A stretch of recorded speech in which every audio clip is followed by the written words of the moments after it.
Olá pessoal, meu nome é Jamil Hassan, estou aqui para apresentar para vocês hoje o programa Saber Direito Responde. Durante a semana nós falamos sobre direito civil e abordamos alguns temas muito interessantes. Falamos sobre negócio jurídico, sobre os elementos do negócio jurídico, as condições do negócio jurídico, os efeitos, os defeitos, o ato ilícito, falamos sobre a excludente de ilicitude e de gancho nós puxamos responsabilidade civil e por último falamos sobre classificação de bens. Falamos sobre a classificação de bens para aqueles bens considerados em si mesmos, falamos dos bens reciprocamente considerados, falamos do bem de família, falamos do bem público, falamos das benfeitorias. E agora vamos responder perguntas de alguns acadêmicos que estão aqui presentes. Vamos começar com a pergunta do nosso amigo Tiago. Por favor, Tiago. Professor, alguma excludente de ilicitude gera o dever de indenizar? Vejam só, existe alguma excludente de ilicitude que gera o dever de indenizar? Tiago, desse jeito você acaba comigo, mas vamos pensar numa situação.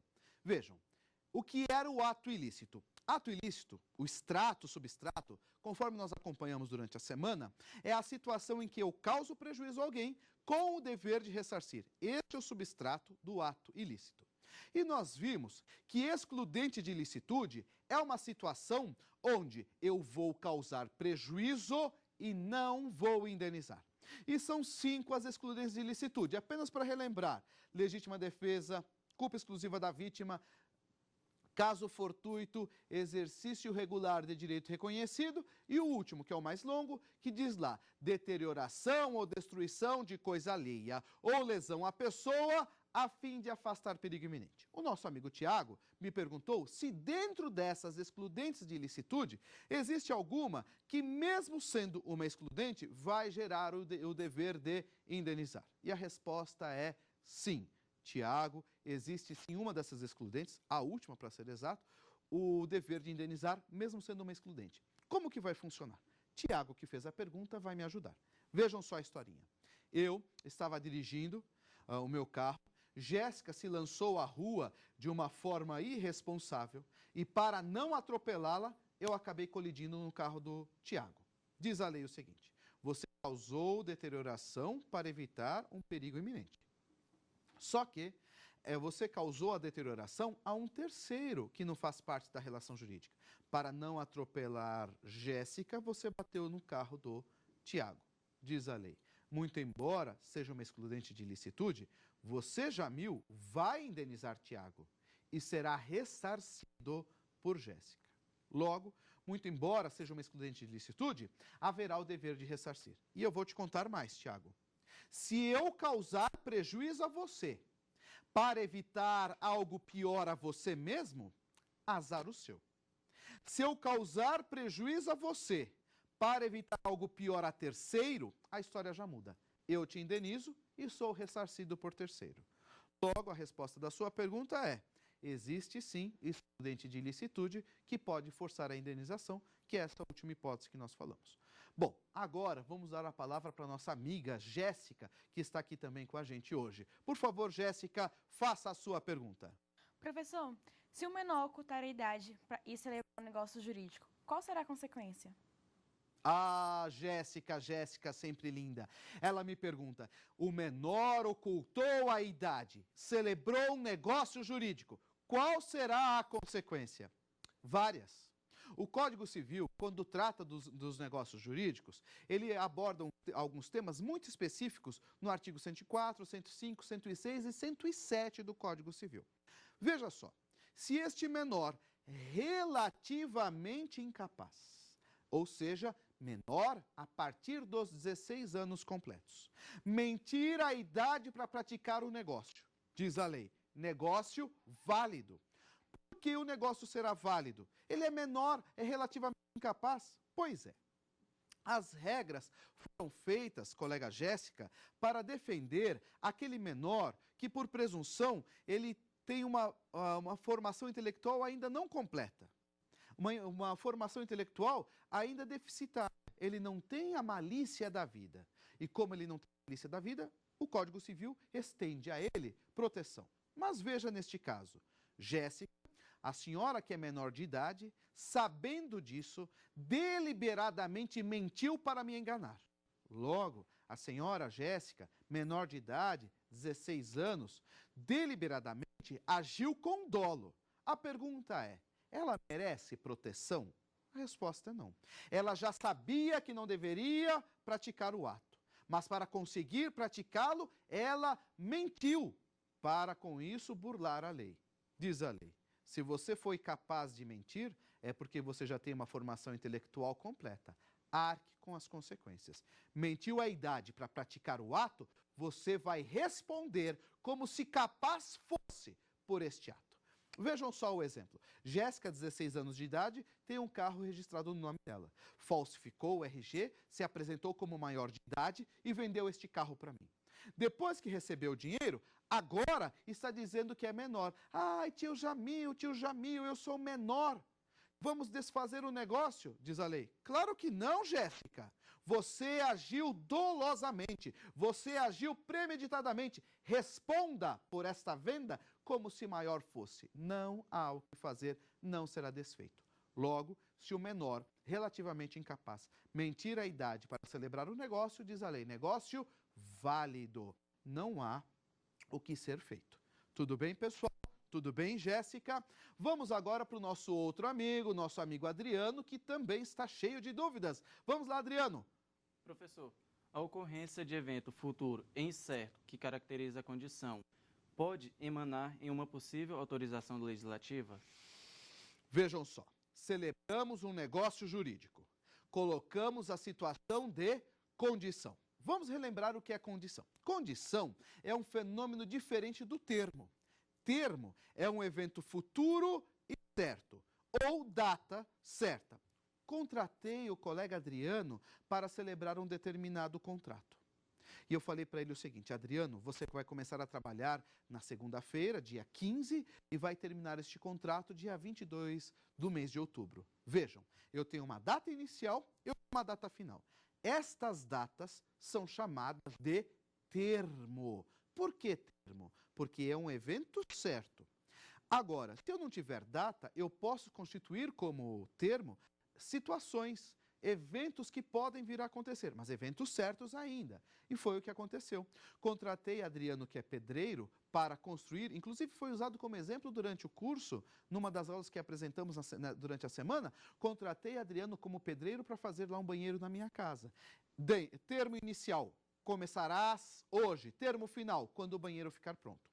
Por que é termo? Porque a conclusão do banheiro é evento futuro e certo. Eu sei quando vai terminar. Tudo bem? Ele também consegue constatar quando vai terminar. Situação 2. Condição. Condição é uma situação um pouco diferente. Condição é um evento futuro e incerto. Não é certo. E a condição pode ser suspensiva, assim como ela pode ser resolutiva. O que é uma condição suspensiva? Nós celebramos o contrato hoje, nós celebramos o negócio hoje, só que os efeitos estão condicionados à ocorrência de um evento que nós escolhemos. Pode ser que este evento nunca ocorra e o efeito deste negócio nunca seja produzido. Mas não podemos esquecer, quando falamos de negócio jurídico com condição suspensiva, o negócio já existe, ele só não está produzindo efeitos. Tanto existe que já está assinado. Tudo bem? Agora, o segundo fenômeno, a segunda condição, é chamada de condição resolutiva. E o que é a condição resolutiva? Eu celebro o negócio hoje, ele produz efeitos hoje, e se evento futuro e incerto ocorrer, aí sim ele será extinto. Se o evento futuro incerto ocorrer. E eu usei como exemplo na nossa aula, eu vou repetir agora, para os dois modelos de condição, contrato de seguro. Fiz lá o seguro do meu veículo. Paguei a apólice, fiz a vistoria, apresentei a documentação. O Código Civil diz o seguinte, a seguradora tem um determinado prazo para dizer que não quer o senhor como cliente. Enquanto a seguradora não decidir, condição suspensiva. Vamos imaginar que a seguradora disse sim, eu quero você como cliente, Adriano. E aí, a condição suspensiva foi superada e o negócio começou a produzir efeito. O contrato de seguro agora, efetivamente, está valendo. furtaram seu veículo, levaram seu carro embora. Há cobertura de furto na apólice. Saibam que todas as condições, todos os riscos contratados na sua apólice de seguro passam a funcionar como condição resolutiva. Furtaram seu veículo. Tudo bem, eu vou lá e pago. A seguradora vai lá e paga para você o preço do veículo. E você usou o dinheiro para comprar um outro carro. Para este novo carro, eu faço um contrato novo ou o mesmo contrato de seguro? E o Código Civil diz, contrato novo porque ocorreu a condição resolutiva.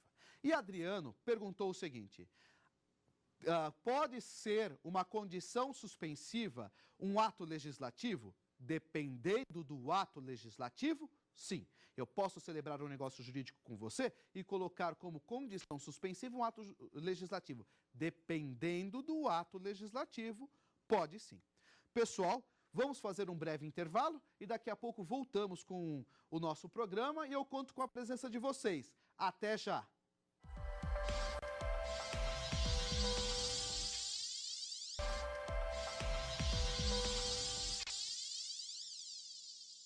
Estamos de volta com o nosso segundo e último bloco de Saber Direito Responde. Estamos aqui com alguns colegas que estão colaborando hoje com o nosso programa, Tiago, Jéssica e Adriano, e vamos partir agora para a última bateria de perguntas, de dúvidas que eles têm aqui sobre o tema que nós tratamos durante a semana. Vamos lá, vamos abrir agora a pergunta para o nosso amigo Tiago. Por favor, Tiago. Professor, na teoria do risco, há possibilidade de ação regressiva? Vejam só, teoria do risco. Há a possibilidade de ação regressiva? Colega Tiago, vamos primeiro explicar para o pessoal, relembrar o pessoal, melhor dizendo, o que é a teoria do risco. Bem, nós falamos durante o curso sobre responsabilidade civil. E aí nós fomos caminhando entre responsabilidade subjetiva, responsabilidade objetiva e dentro da responsabilidade objetiva, nós desdobramos este tema entre responsabilidade do tipo teoria do risco, que é uma característica do direito administrativo, e teoria do risco integral, que é uma característica do direito constitucional. Mas tanto teoria do risco quanto teoria do risco integral são derivações da responsabilidade objetiva, cada um dentro do seu universo. Vejam, o que é teoria do risco? Teoria do risco, segundo o Código Civil, é uma teoria aplicável ao direito administrativo. A pessoa de direito administrativo ou concessionário do seu serviço assume o risco de prestar serviço perfeito. E se o serviço não for perfeito, a administração pública irá responder. Tudo bem? Irá responder pelo prejuízo.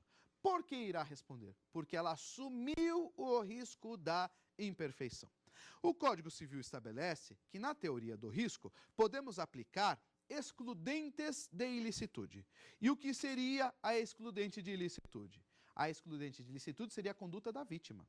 Quanto mais a vítima colaborar para o prejuízo, menor ou nenhuma indenização.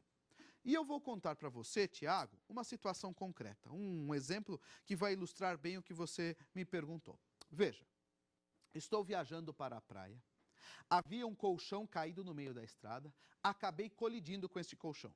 A administração pública ou concessionário daquele serviço será obrigado a reparar o prejuízo que eu sofri. Terá que me pagar. E eu vou dizer mais, eu não quero saber porque deu errado. Eu não quero saber porque o colchão estava lá. Bom, a concessionária me pagou pela teoria do risco, porque ele assumiu o risco de manter uma estrada em perfeitas condições de uso. Assumiu o risco de manter uma estrada em perfeita condição carroçável, diz a lei. Só que essa estrada possui câmeras e eles filmaram de onde caiu este colchão. E aí a câmera filmou que caiu do carro da colega Jéssica. Vejam, a concessionária vai me indenizar pela teoria do risco, mas como ela consegue identificar quem foi o causador do dano, ela terá o direito sim de regredir contra aquela pessoa, se conseguir identificar quem foi. Se não conseguiu identificar, ela suporta o prejuízo pelo risco assumido. Tudo bem? E ainda vou dizer mais, a ação regressiva que esta concessionária ou esse administrador público irá propor contra a Jéssica vai usar como base a responsabilidade subjetiva. Na ação regressiva, vamos discutir se Jéssica agiu com culpa ou dolo no evento. Então, olha que coisa maluca. A concessionária vai me pagar pela responsabilidade teoria do risco e vai ser ressarcida, numa eventual ação regressiva, sem identificar o agente causador, pela responsabilidade subjetiva. Logo, eu vou afirmar para você que na teoria do risco é possível sim uma ação regressiva, não há problema nenhum, desde que se identifique quem foi o causador do prejuízo. Tudo bem? Vamos agora para a pergunta da nossa amiga Jéssica. Por favor, Jéssica. Professor, o exercício abusivo de um direito reconhecido caracteriza o ato ilícito? Olha só a pergunta da Jéssica. O exercício regular de um direito reconhecido de forma abusiva. De novo, o exercício abusivo de um direito regular reconhecido é ato ilícito? Claro que é.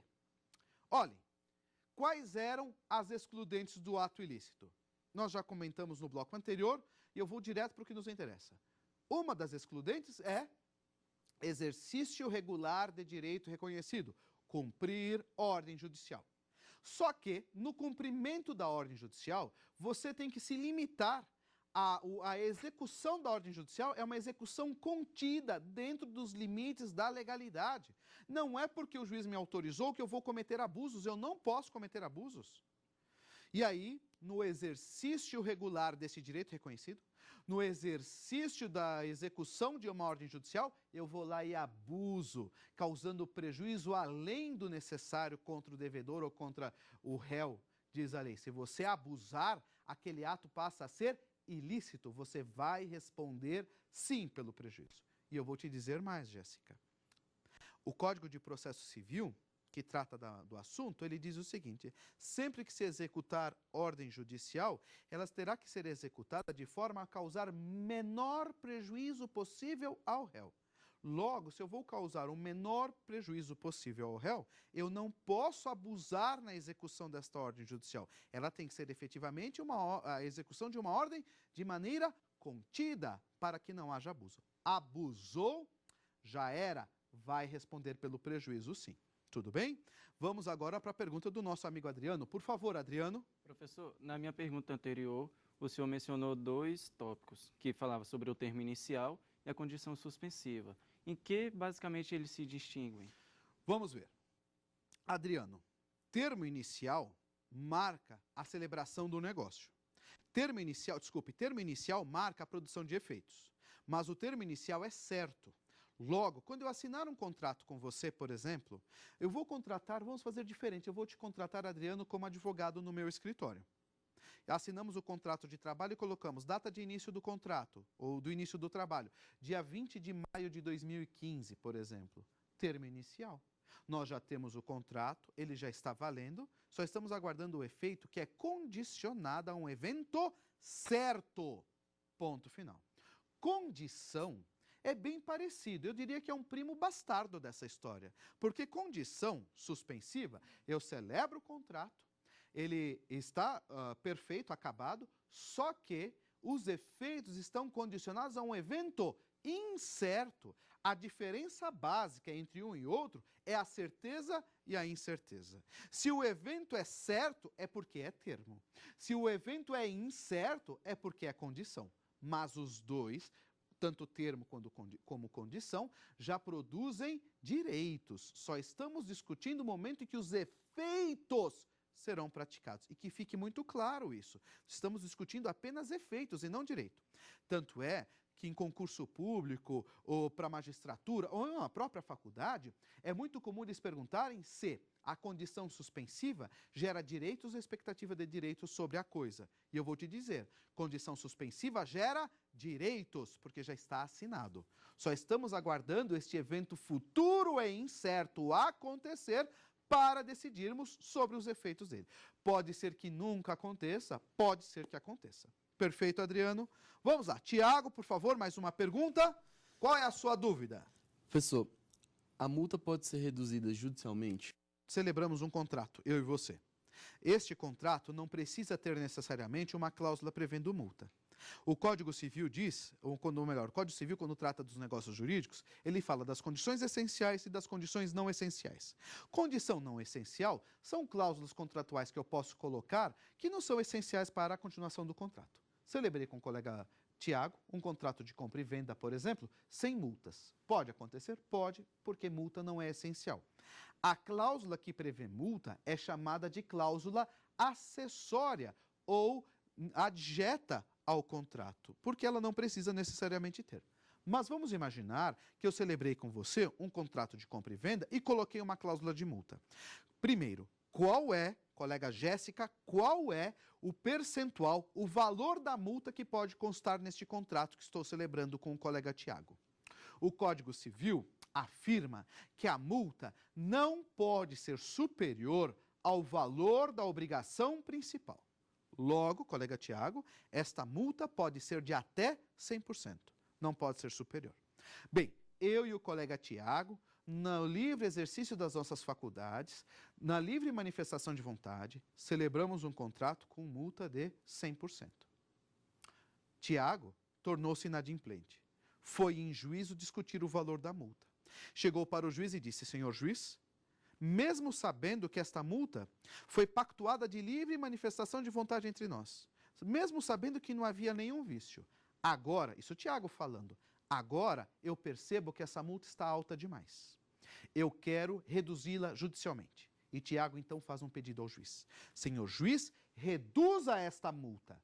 E aí eu pergunto, ou melhor, Tiago pergunta: pode? O juiz tem o poder de interferir na vontade das partes, na livre manifestação de vontade das partes, reduzir esta multa? A resposta é sim. Mesmo esta multa tendo decorrido da livre manifestação de vontade, o juiz tem o poder de reduzi-la se ele entender que é abusiva. E vou dizer mais para vocês. Esta multa, se perguntarem, é sempre proporcional. Ela nunca será integral. E traduzindo, o que isso quer dizer, colega Tiago? Multa proporcional. Quer dizer que esta multa deverá ser calculada somente sobre a parte não cumprida da obrigação, Adriano. Somente sobre a parte inadimplida. Vejam só, o colega Adriano comprou uma casa minha de R$1 milhão. Está devendo 700 mil. Esta multa de 100% será calculada sobre 1 milhão, que é o valor total do contrato, ou sobre os 700 mil que ele deve? E o Código Civil responde: será proporcional, ou seja, sobre a parte não cumprida da obrigação, sobre os 700 mil. É que quando nós lemos, Jéssica, na literatura jurídica, no Código Civil, a expressão multa proporcional, parece que a multa será fracionada, e não é isto que estamos discutindo.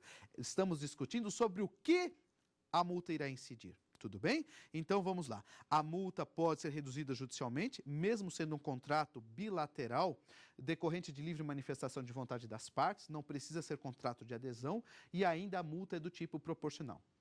E só para encerrar este tema multa, ainda a multa pode ser moratória, como ela pode ser compensatória. A multa moratória é aquela que você vai dever junto com a obrigação principal. O pagamento da multa não te exime da obrigação principal. Vejam Tiago, rapaz bonito, simpático, deve cartão de crédito. Estourou o cartão de crédito, não pagou este mês. No mês seguinte, vão cobrar dele o valor da multa? Vão. Vão cobrar dele o valor do cartão de crédito? Vão, porque a multa aqui é do tipo moratória, por atraso. Logo, a multa não substitui a obrigação, a multa inclui a obrigação agora, que é diferente da multa compensatória. Jéssica vai casar, não é? Jéssica vai casar, contratou um costureiro, desenhou o seu vestido e na véspera do casamento disse: Jéssica, me desculpe, o vestido não ficará pronto antes do carnaval de 2017. E Jéssica, então desesperada, exige o pagamento da multa. A pergunta é, esta multa, ela vem acompanhada do vestido de noiva fora do prazo? Ou esta multa vai substituir a obrigação?